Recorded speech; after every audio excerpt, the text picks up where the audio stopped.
আমি ওই আমার সতীনেরও একটা বিচার চাই। আমার মানে সন্তান আমার আমার বুক খালি করে দিয়েছে, আমি এদের বিচার চাই। মানে অনেক নির্যাতন করে, মানে সবসময় যৌতুক দাবি করে যে এইটা নিয়ে আয় ওইটা নিয়ে আয়। তোর আম্মুরা মাইনে নেয় না কেন?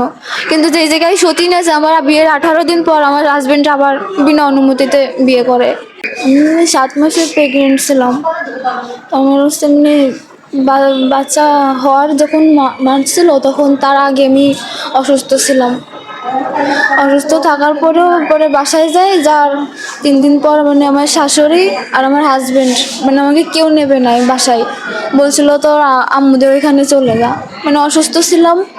তারপর আমি যাইনি। তারপরে আমার সতীন আসছিল, আসার পরে তারপরে ও বলতেছিল, মানে ওর বাবু হয়েছিল তখন, মানে ও আমার সাথে তখন মিলে টিলে থাকে না।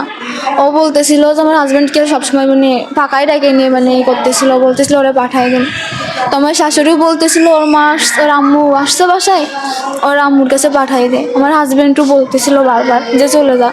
আমি যাইনি। এই জন্য আমার হাজবেন্ড, আমার সতীন আর আমার শাশুড়ি মিলে আমাকে অনেক মারধর করে। আমার হাজবেন্ড মানে আমাকে লাথি মেরে দেয়, আর সতীনও লাথি মারে, ঢেকা মেরে দেয় আমার হাজবেন্ড। আমার হাজবেন্ডের নাম ইমন, গ্রাম শ্রীফলতলা। লাথি মারার পরে মানে রাত 10টার দিকেই কাহিনী হয়। তারপরে রাত 2টার দিকে আমার পেটে ব্যথা করে। তখন মানে আমি কেউ আমার পাশেও ছিল না, আমাকে মানে এরকম মারধর করতেছিল। এই জন্য আশেপাশে একটা লোক তারপর আমার মানে অন্য জায়গায় দিয়ে আসে আরেকটা বাসায়। তখন ওইখান থেকে আমার পেটে ব্যথা শুরু করে, কাউকে বলতে পারিনি। পরে সকালবেলায় আমার অনেক পেটে ব্যথা করে, তা কেউ হসপিটালে নিয়ে আসার নামও করে না। তখন আমি পেটে ব্যথায় আমি অনেক ছটফট করতে লাগি। তারপর ওই করতে করতে তারপরে এরকম বাচ্চা হয়ে পড়ে।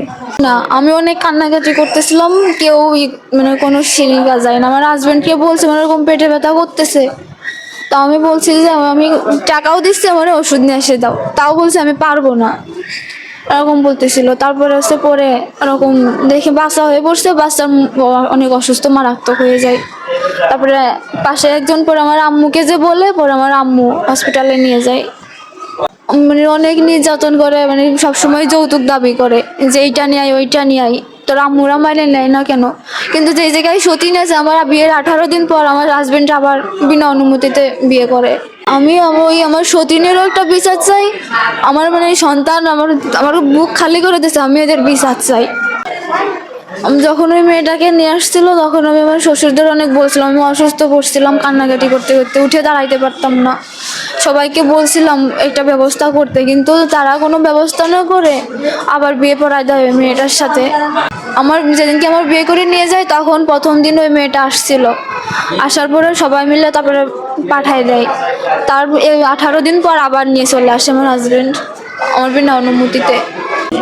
আমাদের সম্পর্কও ছিল, তারপরে আরো পারিবারিকভাবেও বিয়ে হয়েছে, একটু ঝামেলাও ছিল।